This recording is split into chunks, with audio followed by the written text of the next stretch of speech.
കൊടും ക്രിമിനലുകളുമായി ചേരില്ലെന്ന് ഇറാൻ. ജനീവയിൽ ഇറാൻ സൃഷ്ടിച്ചത് പുതിയ ചരിത്രമാണ്. ചർച്ചാ സംബന്ധമായിരിക്കുന്ന കാര്യത്തിന് ഏറെക്കുറെ ഒരു ധാരണയായി പുറത്തു വരുന്നതോടനുബന്ധിച്ചാണ് ഗ്രൂപ്പ് ഫോട്ടോ എടുക്കാൻ വേണ്ടി അമേരിക്ക ഇറാനെ ക്ഷണിച്ചത്. ഗ്രൂപ്പ് ഫോട്ടോയോ ഷെയ്ക്കൻഡോ ഇല്ല എന്നുള്ള പ്രഖ്യാപനം ഇറാന്റെ വിദേശകാര്യമന്ത്രി അബ്ബാസ് അറാഞ്ചി പറയുകയും ചെയ്തു. നിങ്ങളുമായി ചേരുന്നില്ല. കാര്യം, നിങ്ങൾ ഞങ്ങളുടെ കുഞ്ഞുങ്ങളെ കൊലപ്പെടുത്തിയവരാണ്, ആത്മീയ നേതാവിനെ കൊലപ്പെടുത്തിയവരാണ്, ദേശത്തെ തകർത്തവരാണ്, സൈനികരെയും വയോധികരെയും സ്ത്രീകളെയും കൂട്ടക്കൊല ചെയ്തവരാണ്. നിങ്ങൾ ഗസയിൽ ചെയ്തിട്ടുണ്ട്, അതേപോലെ തന്നെ ലബനാനിൽ ചെയ്തിട്ടുണ്ട്. നേരിട്ടല്ലെങ്കിലും മറ്റു തലത്തിൽ. നിങ്ങളുമായി ചേർന്ന് നിൽക്കുക എന്ന് പറഞ്ഞാൽ അതൊരിക്കലും ഇറാനെ സംബന്ധിച്ചിടത്തോളം അനുവദിക്കാൻ പറ്റാത്തതാണ്. അകന്ന് നിൽക്കുക തന്നെയാണ് ഉചിതം.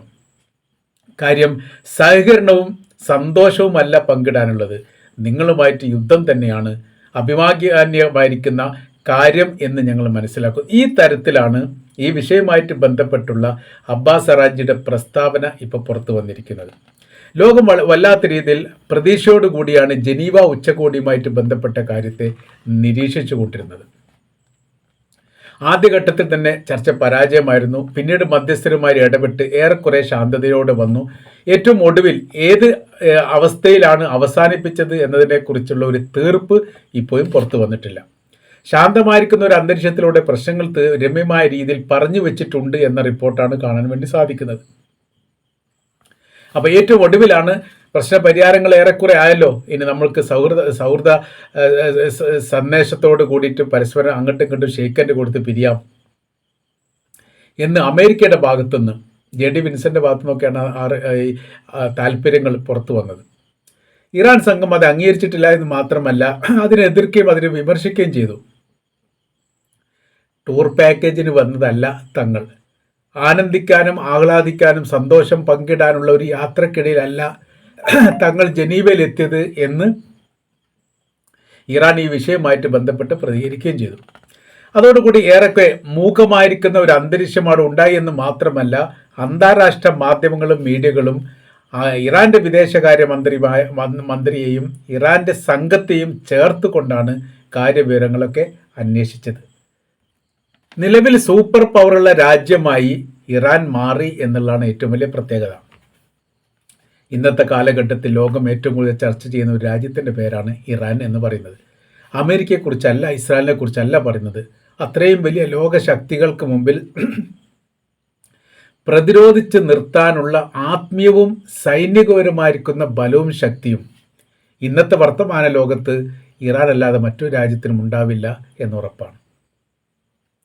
ചൈനയും റഷ്യയും പോലും അമേരിക്കയുമായിട്ട് യുദ്ധത്തിന് തയ്യാറാണ് എന്ന് ഇത്രയും കാലത്തിനിടെ പറഞ്ഞിട്ടില്ല. അതാണ് ഏറ്റവും വലിയ പ്രത്യേകത. എന്നാൽ ഇറാൻ അത് പറഞ്ഞിട്ടുണ്ട് എന്ന് മാത്രമല്ല, ഇപ്പോഴും പറയുന്നുണ്ട് എന്നുള്ളത് വല്ലാത്ത രീതിയിലുള്ള ഒരു അത്ഭുതകരമായിരിക്കുന്ന സംഭവം തന്നെയായിട്ട് വിലയിരുത്തുന്നു. ഇസ്രായേലിനെ നിയന്ത്രിക്കാൻ അമേരിക്കയ്ക്ക് പറ്റില്ല എന്ന് പറയുന്നത് അതൊരു നാടകമാണ്. വെള്ളവും വളക്കൂറുള്ള മണ്ണും നൽകിയത് അമേരിക്കയാണ് ഇസ്രായേലിന് വേണ്ടിയിട്ട്. അവരാണ് വളർത്തിക്കൊണ്ടുവന്നത്, അവരാണ് ആയുധങ്ങൾ നൽകിയത്, സാമ്പത്തികം നൽകിയത്, സൈനിക ബലവും ശക്തിയും നൽകിയത്, തന്ത്രപരമായിരിക്കുന്ന എല്ലാ നീക്കുപോക്കുകളും നൽകിയത്. യുദ്ധവുമായിട്ട് ബന്ധപ്പെട്ട കാര്യത്തെക്കുറിച്ച് ഇസ്രായേലിന് പഠിപ്പിച്ചു കൊടുത്തും അമേരിക്കയാണ്. അമേരിക്ക ഇല്ലാതെ ഒരിക്കലും ഭൂലോകത്ത് ഇസ്രായേൽ എന്ന് പറയുന്ന രാജ്യത്തിന് നിലനിൽക്കാൻ വേണ്ടി സാധിക്കില്ലെന്ന് അവർക്കും അറിയാം, അമേരിക്കക്കും അറിയാം, ലോകത്തിനും അറിയാം. എന്നിട്ട് ഇപ്പോൾ പറയുന്നു നിയന്ത്രിക്കാൻ വേണ്ടി പറ്റുന്നില്ല എന്ന്. കരാർ വ്യവസ്ഥ ഒക്കെ ഉണ്ടാക്കി രൂപത്തിലൊക്കെ ആക്കിയതിനു ശേഷം പിന്നീട് ലബനാനെ ആക്രമിക്കുന്നു, ഗസയെ ആക്രമിക്കുന്നു, കൂട്ടക്കൊല ചെയ്യുന്നു. ഇത്തരം പ്രവൃത്തികൾക്കൊന്നും കൂട്ടുനിൽക്കാൻ വേണ്ടി സാധിക്കുകയില്ല. തങ്ങളെ സംബന്ധിച്ചിടത്തോളം ആത്മാഭിമാന യുദ്ധമാണ് ഇപ്പോൾ നടക്കുന്നത്. ഇറാൻ ഇസ്രായേലിനെ ആക്രമിച്ചിട്ടുണ്ട്. ലോകത്തൊരു രാജ്യവും അത് ചെയ്ത് തെറ്റാണ് എന്ന് പറഞ്ഞിട്ടില്ല. ഇസ്രായേൽ ഇറാനെ ആക്രമിച്ചിട്ടുണ്ട്. ലോകത്തെ എല്ലാ രാജ്യവും അത് ചെയ്ത് തെറ്റാണ് എന്ന് പറഞ്ഞിട്ടുണ്ട്. അപ്പോൾ ലോകത്തിനൊരു മനസാക്ഷിയുണ്ട്, ലോകം നിരീക്ഷിക്കുന്നുണ്ട്, ലോകം മനസ്സിലാക്കുന്നുണ്ട്. അമേരിക്ക ഇസ്രായേൽ എന്ന് പറഞ്ഞ രണ്ട് രാജ്യത്തോടൊപ്പം മൂന്നാമതൊരു രാജ്യം കൂടി ചേരാത്തതിൻ്റെ കാരണം അതാണ്. ഞങ്ങളെ സംബന്ധിച്ചിടത്തോളം ഞങ്ങളെ സഹായിക്കാൻ ഒരുപാട് രാജ്യങ്ങളും സംവിധാനങ്ങളും സാമ്പത്തികവും ഉണ്ട്. ഞങ്ങൾ ഒരിക്കലും പരാജയപ്പെടുന്നവരല്ല. ഞങ്ങൾ വിജയത്തിന് വേണ്ടിയിട്ടാണ് യുദ്ധം ആരംഭിച്ചത്. ആ വിജയത്തിൽ തന്നെയാണ് ഇപ്പോൾ ഉള്ളത്. ഇനി മുന്നോട്ടും അങ്ങനെ തന്നെയാണ് ഉണ്ടാവുക. ആക്രമിച്ച് പരാജയപ്പെടുത്തുക, ഭീഷണിപ്പെടുത്തി പരാജയപ്പെടുത്തുക, കനമുള്ള വാക്കുകളൊക്കെ പറഞ്ഞുകൊണ്ട് നശിപ്പിക്കും, ഇല്ലാതാക്കും, തകർത്ത് കളയും, തരിപ്പണമാക്കും, കാണാൻ വേണ്ടി സാധിക്കില്ല. ഇങ്ങനെ ഡിക്ഷണറി പരിശോധിച്ചുകൊണ്ട് അതിൽ ഏറ്റവും കനമുള്ള വാക്കുകൾ എന്താണോ ആ വാക്ക് പ്രയോഗിക്കുന്ന അമേരിക്കയുടെ നയനിലപാടുകളൊന്നും ഇറാനെ സംബന്ധിച്ചിടത്തോളം അവിടെ സ്വീകരിക്കപ്പെടുന്നതല്ല. രാജ്യം അട്ടിമറിക്കുക, പുതിയ ഭരണ സംവിധാനം കൊണ്ടുവരിക എന്നൊക്കെ പറയുന്നത് അത് സ്വപ്നങ്ങളിൽ നിന്ന് സ്വപ്നങ്ങളിലേക്കുള്ള യാത്രയാണ്. ആ യാത്രക്ക് മധ്യേ ചുമ്മാ ഊഹിച്ച് കണ്ടുപിടിക്കുന്ന ഓരോരോ വിക്രയങ്ങൾ എന്നല്ലാതെ ഇറാൻ്റെ ചരിത്രപരമായിരിക്കുന്ന സംഭവത്തെക്കുറിച്ചോ പേർഷ്യൻ സാമ്രാജ്യത്തിൻ്റെ തുടർച്ചയായിട്ട് ഇറാൻ വന്നതിൻ്റെ കാര്യകാരണത്തെക്കുറിച്ചോ 1969 ഇസ്ലാമിക വിപ്ലവത്തിൽ ഇറാൻ നേടിയിരിക്കുന്ന വിജയത്തെക്കുറിച്ചോ പഠിക്കാത്ത മണ്ടന്മാരായിരിക്കുന്ന ആളുകളാണ് ഇറാനുമായിട്ട് യുദ്ധപ്രഖ്യാപനം നടത്തിയത്. അവരൊടിഞ്ഞു തൂങ്ങി നിൽക്കുന്നത് ഇപ്പോൾ ലോകം കാണുന്നു. സാമ്പത്തികപരമായി കിടക്കുന്ന തകർച്ച അല്ലെങ്കിൽ സാമ്പത്തികപരമായിട്ട് തകരാൻ വേണ്ടിയിട്ട് എല്ലാ കാലത്തും ഉപരോധം ഏർപ്പെടുത്തി. എന്തേ ഉപരോധം ഏർപ്പെടുത്തിയിട്ട് ഇറാനെ പരാജയപ്പെടുത്താൻ സാധിക്കാത്തത്? ലോകത്തിലെ വമ്പൻ സൂപ്പർ പവറുള്ള സൈനികപരമായിരിക്കുന്ന ശക്തിയുള്ള രാജ്യമാണല്ലോ അമേരിക്ക. എന്നിട്ട് എന്തേ നടക്കാതെ പോകുന്നത്? കൂടെ ഇസ്രായേലും ഉണ്ടല്ലോ. ഇസ്രായേലും സൈനികപരമായി ശക്തിയുള്ള രാജ്യം തന്നെയാണല്ലോ. അമേരിക്കയോട് കടപിടിക്കാൻ പാകത്തിൽ ഉള്ള ശക്തിയായിട്ട് തന്നെയാണ് ഇസ്രായേലിനെ കാണുന്നത്. പരസ്പരം അങ്ങോട്ടും ഇങ്ങോട്ടും കൊടുത്തും കൊണ്ടും വളർന്ന ടീമാണ് അവർ എന്നതിനാൽ അവരുടെ കയ്യിലും ഇഷ്ടംപോലെ ആയുധങ്ങളും സംവിധാനങ്ങളും ഉണ്ട്. ഇറാൻ്റെ നിലപാടുകൾ കൃത്യമാണ്, വ്യക്തമാണ്. ആരെയും ആക്രമിക്കുന്നതുകൊണ്ട് തങ്ങൾക്ക് യോജിപ്പില്ല. തങ്ങളെ ഇങ്ങോട്ട് ആരും ആക്രമിക്കരുത് എന്നുള്ളത് ഞങ്ങൾക്ക് നിർബന്ധമാണ്.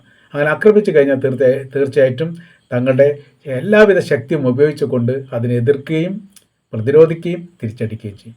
അതിൻ്റെ ആവർത്തനം ഉണ്ടാവുമെന്നും കൂടി അദ്ദേഹം പറയുന്നുണ്ട് എന്ന് ചുരുക്കം. ഏതായിരുന്നാലും അമേരിക്കയ്ക്ക് ഷെയ്ക്കൻഡില്ലാത്ത രീതിയിലുള്ള ഒരു മടക്കം ലോകത്ത് വലിയ രീതിയിൽ ചർച്ചയായിട്ട് വന്നിരിക്കുകയാണ്. അങ്ങനെ കീഴ്പ്പെടുത്തുന്ന വിഭാഗമല്ല, പരാജയപ്പെടുന്ന വിഭാഗമല്ല ഇറാൻ എന്ന് ലോകത്തിന് ഒരിക്കൽ കൂടി ഇറാൻ തെളിയിച്ചു കൊടുത്തു എന്നുള്ളതാണ് ജനീവ ഉച്ചകോടിയിലെ ഏറ്റവും പ്രധാനമായിരിക്കുന്ന വിഷയമായിട്ട് ഇപ്പോൾ ചർച്ച ചെയ്യപ്പെടുന്നത് എന്ന് ചുരുക്കം.